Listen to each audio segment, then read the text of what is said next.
É uma grande alegria, né, estar aqui mais uma vez para meditarmos mais um pouco da palavra de Deus, ver o que Deus tem a nos ensinar a mais hoje, mais uma vez, ainda continuando, né, em relação aos dons espirituais.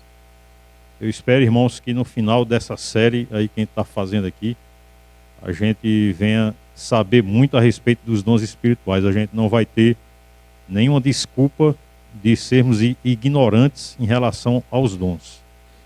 E até aqui nós já vimos 6 princípios. O primeiro princípio é que os dons devem ser exercidos com firmeza, e vimos isso lá em Filipenses capítulo 2. Depois vimos o segundo princípio, que os dons têm que ser exercidos com diligência, porque nós somos discípulos de Cristo, e aí nós vimos isso lá em Mateus capítulo 28. Depois nós vimos em Romanos capítulo 12 que os dons têm que ser exercidos com moderação. Vimos também o quarto princípio lá em Efésios capítulo 4, que os dons são para a edificação, para o amadurecimento e a mútua cooperação entre os membros do corpo de Cristo, né, que é a igreja. O quinto princípio que nós vimos lá em 1 Coríntios capítulo 12 é que os dons têm que ser exercidos com a máxima humildade possível, certo? Para você exercer o dom na igreja, não há nenhum espaço para orgulho, como estava acontecendo lá em Corinto. Não existe nem um espaço para autossuficiência, como estava acontecendo lá em Corinto. Não existe nenhum espaço para autopromoção, como estava acontecendo lá em Corinto. E o sexto e último princípio que nós vimos, que foi na semana passada, é que os dons, eles conduzem a igreja à unidade. Os dons, eles conduzem a igreja a estar unida num único propósito. E nós vimos isso lá em 1 Coríntios capítulo 12, né, do versículo 4 até o versículo 6. E hoje vamos terminar aqui o capítulo 12. E vamos ver o sétimo princípio em relação aos dons espirituais. E nós não vamos ler tudo de uma vez, vamos ler aos poucos a partir do versículo 7. E vamos ver o quanto, irmãos, muitas vezes nós somos equivocados em relação a esse princípio que nós vamos aprender hoje. Interessante que eu estava lendo aqui, né? Pesquisando também e estudando para essa mensagem, e aí eu percebi esse princípio, e muitas vezes eu noto que eu mesmo deixei passar, eu não obedeci a Deus em relação a esse princípio.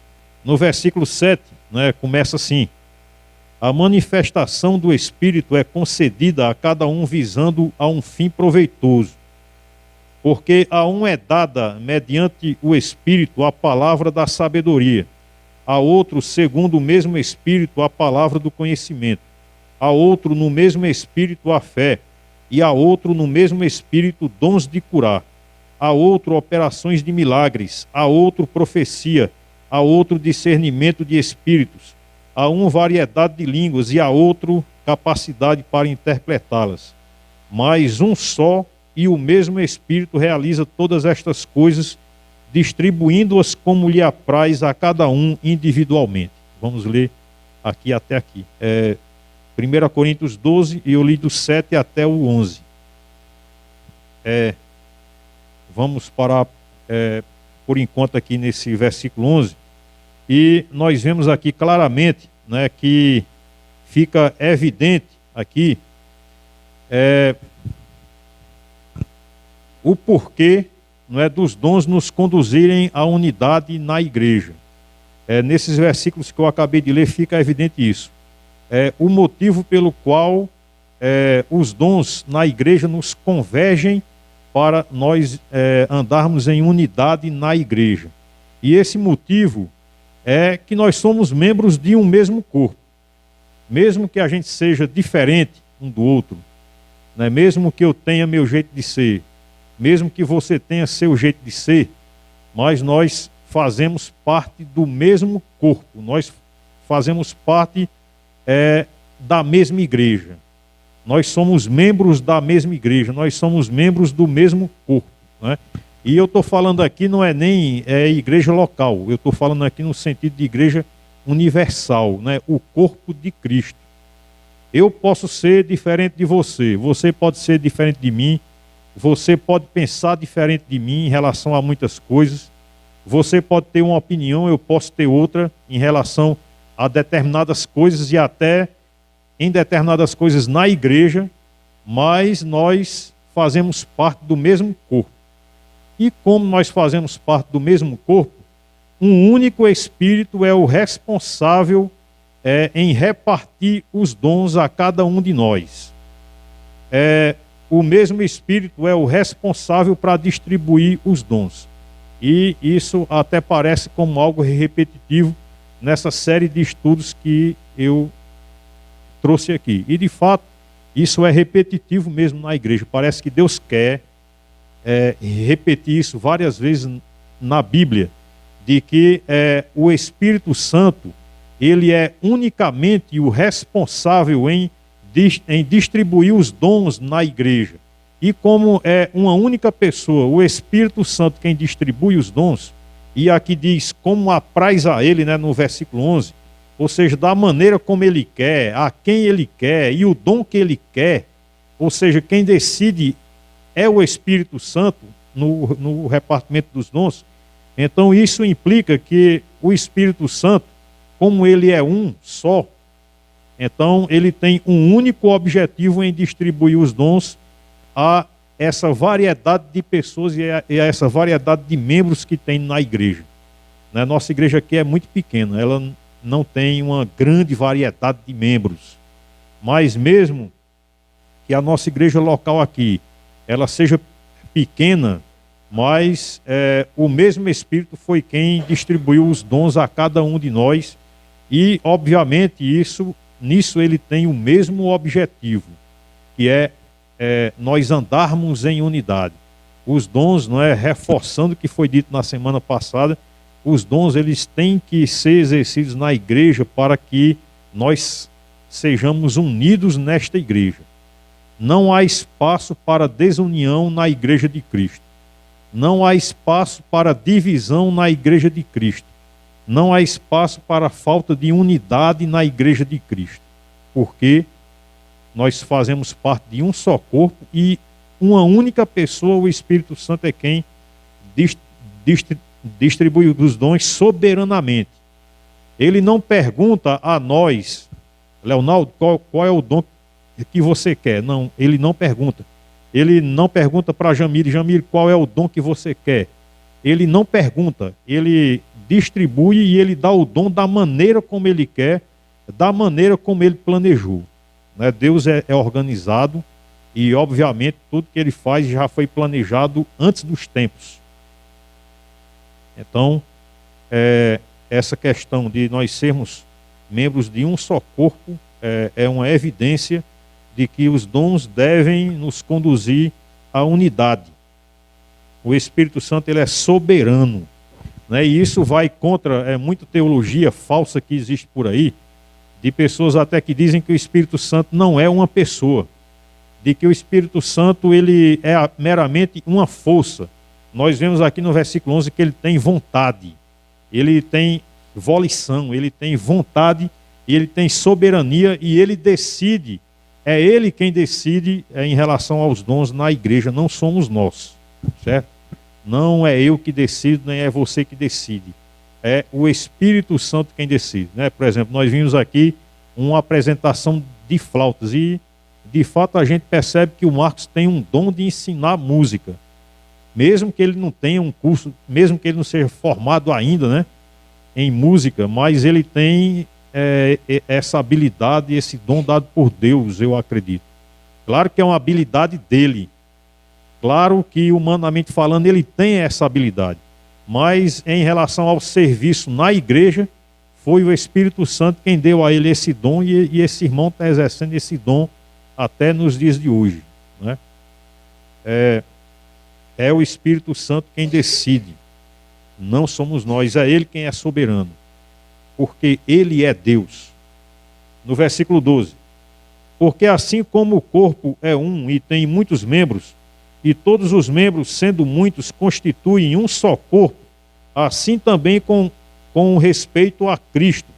Pois em um só Espírito todos nós fomos batizados em um corpo, quer judeus, quer gregos, quer escravos, quer livres, e a todos foi dado de beber de um só Espírito, né? Mais uma evidência de que os dons são de fato para a unidade, porque nós fomos batizados no mesmo corpo, o corpo de Cristo. E no corpo de Cristo, todos somos iguais. Entende? Quer a gente seja judeu, quer a gente seja grego, quer a gente seja escravo, quer a gente seja livre. Na igreja de Deus nós somos iguais. E ao distribuir os dons soberanamente, Deus quer mostrar isso. Deus quer mostrar que perante Ele nós somos iguais.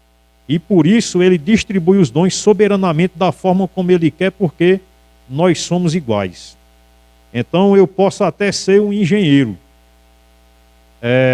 O Marcos ele até pode ser um escritor e um professor de música.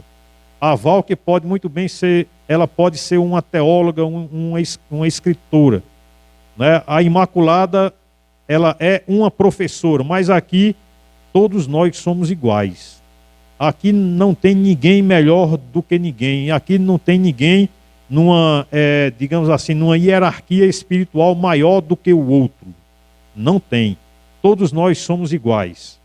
Quer você seja um médico, quer você seja um juiz, quer você seja um engenheiro, quer você seja um professor, ou seja o que for, na igreja todos nós somos iguais. Eu não tenho nenhum direito de querer ser na igreja melhor do que o irmão Manuel, exemplo, só porque eu tenho um curso de formação superior. Não, eu não posso isso. Eu não posso ser melhor do que ninguém aqui, meramente porque eu me acho melhor do que os outros. Na igreja, todos são iguais. Quer sejamos judeus, quer sejamos gregos, quer escravos, quer livres. Interessante, né? A carta de Filemon, a carta que Paulo escreveu para Filemon. Ele escreveu para devolver um escravo que tinha fugido de Filemon. Filemon era um homem grego e, como na cultura daquela época, eles possuíam escravos, servos. E um servo de Filemon fugiu. E nessa fuga ele converteu-se a Cristo. E aí Paulo, né, escreve a carta de Filemon para dizer que Filemon recebesse de volta o escravo dele. Porque ele era escravo, mas ele era irmão em Cristo dele. Na igreja, eles eram iguais. Então, quer nós sejamos judeus, quer gregos, quer escravos, quer livres, a todos nós foi dado de beber de um só Espírito. Foi o mesmo e o único Espírito que nos distribuiu os dons na igreja. De forma, irmãos, que ninguém pode querer ser melhor ou querer ser mais alguma coisa do que qualquer outro membro na igreja. No 14 diz, porque também o corpo não é um só membro, mas muitos. Se disser o pé, porque não sou mão, não sou do corpo, nem por isso deixa de ser do corpo.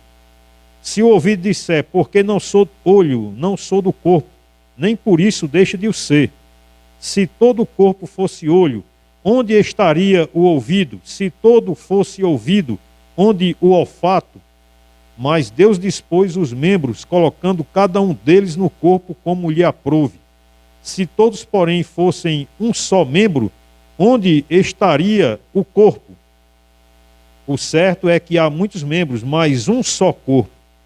Não podem os olhos dizer à mão, não precisamos de ti, nem ainda a cabeça aos pés, não precisa de vós.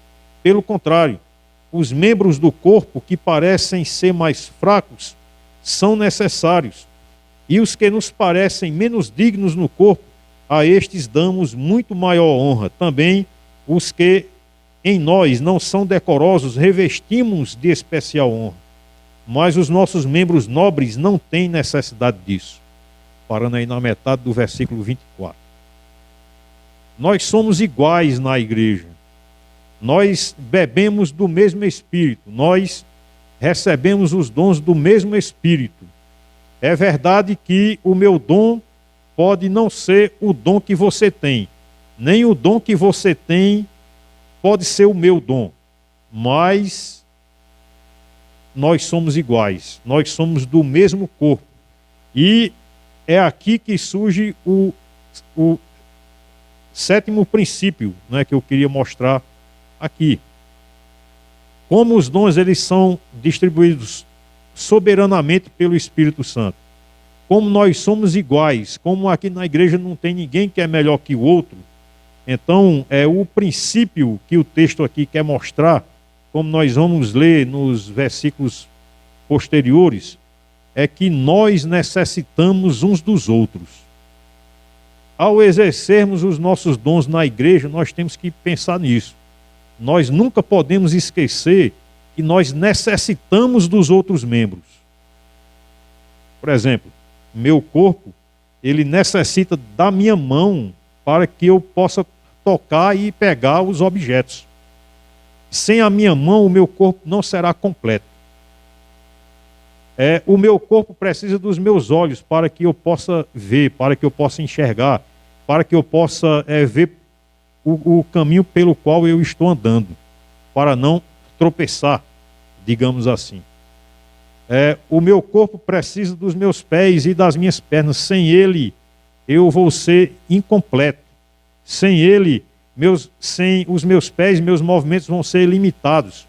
Sem os meus olhos, meus movimentos vão ser limitados também. Eu posso viver sem os olhos, mas o meu viver, né, será limitado. Eu não vou poder fazer tudo que uma pessoa que tem os olhos pode fazer. Se eu não tiver as pernas, eu não vou ter como fazer tudo que uma pessoa que tem as pernas pode fazer. Eu não vou poder correr, eu não vou poder andar, eu não vou poder jogar bola. E Paulo usa essa figura aqui. Da mesma forma como o nosso corpo necessita de cada membro que nós temos, também nós, como membros do corpo de Cristo, nós necessitamos uns dos outros. Esse é o sétimo princípio, a respeito dos dons espirituais. Os dons espirituais devem nos convergir para que a gente reconheça isso. Eu preciso da irmã Válquia. Eu preciso da irmã Sandra. Eu preciso do irmão Breno. Eu preciso do irmão Marcos. Eu preciso da irmã Gabriele. Eu preciso da irmã Esther. E assim por diante. Nós não podemos viver na igreja pensando que nós não necessitamos dos outros. Pensando que nós não necessitamos uns dos outros. E falando de igreja, isso é difícil. Porque nós somos pecadores e o pecador tem dificuldade de relacionamento. E muitas vezes nessas dificuldades de relacionamento, a gente acaba se enganando e pensando que nós não necessitamos daquele determinado irmão, que nós tivemos determinada desavença ou desentendimento. Mas a palavra de Deus deixa bem claro aqui que nós necessitamos sim uns dos outros. O olho não pode dizer para o pé, eu não preciso de você, nem o pé dizer para o olho, eu não preciso de você. E interessante que ele coloca aqui que tem membros do nosso corpo que são revestidos de honra especial. Por exemplo, eu não ando por aí mostrando minha barriga, até porque ela está grande. Então, eu revisto ela de especial honra. Eu cubro ela. Da mesma forma, também na igreja. Tem membros que devem ser revestidos de especial honra para que o corpo ainda permaneça em unidade. E nisso eu vejo as nossas dificuldades de relacionamento. E nisso eu vejo também essa atitude que nós devemos ter de amar o irmão e de suportar o irmão, mesmo que a gente não suporte aquele irmão, mas nós temos que suportá-lo. Porque nós, mesmo que a gente não suporte aquele irmão, a gente necessita daquele irmão. E Deus quer que a gente veja isso, que nós necessitamos uns dos outros aqui. Então, né, a nossa igreja é uma igreja pequena. Então, obviamente, a gente não tem muitos problemas de relacionamento. Claro que às vezes aparece, né? Mas não são muitos. Mas imagine numa igreja grande, que tem, digamos assim, 200 membros, a confusão que não dá se os membros não olharem para o outro e falarem assim: eu preciso de você, meu irmão. Eu preciso de você. Eu preciso de você. Eu acredito, irmãos, que a maior causa dos problemas que acontecem nas igrejas, problemas de relacionamento, é em relação a isso. Tem fundamento e origem nisso, na questão de eu olhar para Esther e dizer: não, eu não topo com Esther, e então eu não preciso dela. Eu preciso me afastar daquele irmão.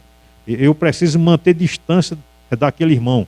Ou, como muitas vezes, eu preciso até expulsar aquele irmão da igreja. E isso, irmãos, acontece nas igrejas. Né? Em igrejas grandes, né? Esse não é o nosso contexto, mas em igrejas grandes, essa falta de você reconhecer que necessita do irmão gera até confusões tão grandes que irmãos saem da igreja, ou irmãos são expulsos da igreja. Eu digo aqui não é em relação a pecado, porque se um irmão pecar, se um membro da igreja pecar, e ele for repreendido pela igreja, ele não pedir perdão, ele deve ser expulso sim da igreja, porque é uma questão de pecado, e aquele irmão não se arrependeu. Mas eu estou falando aqui não é em relação a isso. Eu estou falando aqui em questão de relacionamento, que a dificuldade de relacionamento muitas vezes fazem com que determinado irmão saia ou até literalmente seja expulso daquela igreja por problemas de relacionamento. Mas o sétimo princípio aqui que a palavra de Deus nos mostra e nos ensina é que eu devo olhar para a irmã Valquer, por exemplo, e dizer: irmã Valquer, eu preciso de você. Irmã Valquer, eu preciso de você. Eu preciso olhar aqui para Marcos. Marcos, eu preciso de você, Marcos. Nós temos dificuldade, né, em relação a isso. Nós temos dificuldade de reconhecer isso. Mas o interessante é que a Bíblia deixa evidente que de fato a gente tem essa dificuldade. E por isso o texto aqui ele está exposto para nos exortar, para nos encorajar a que de fato a gente possa olhar para o irmão e dizer: olha, irmão, eu posso não gostar muito de você, mas eu preciso do irmão. Eu posso ter uma dificuldade de amar o irmão, eu posso ter uma dificuldade de relacionamento com o irmão, mas eu preciso do irmão. Vamos continuar lendo a partir do versículo 24.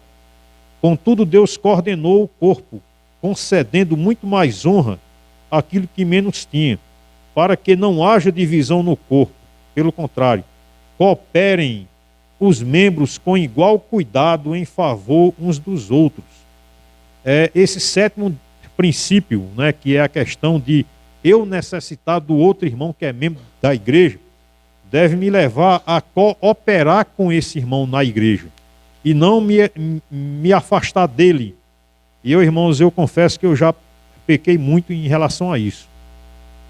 E aí, lá na igreja que eu sou membro, eu já pequei muito em relação a isso aqui.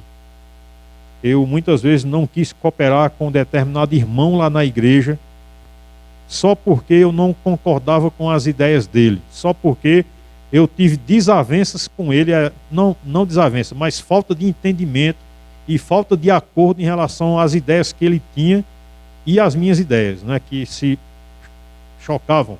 E aí, no lugar de eu conversar mais com esse irmão, no lugar de eu tentar convencer esse irmão, ou esse irmão até também me convencer, o que aconteceu foi que nós dois nos afastamos.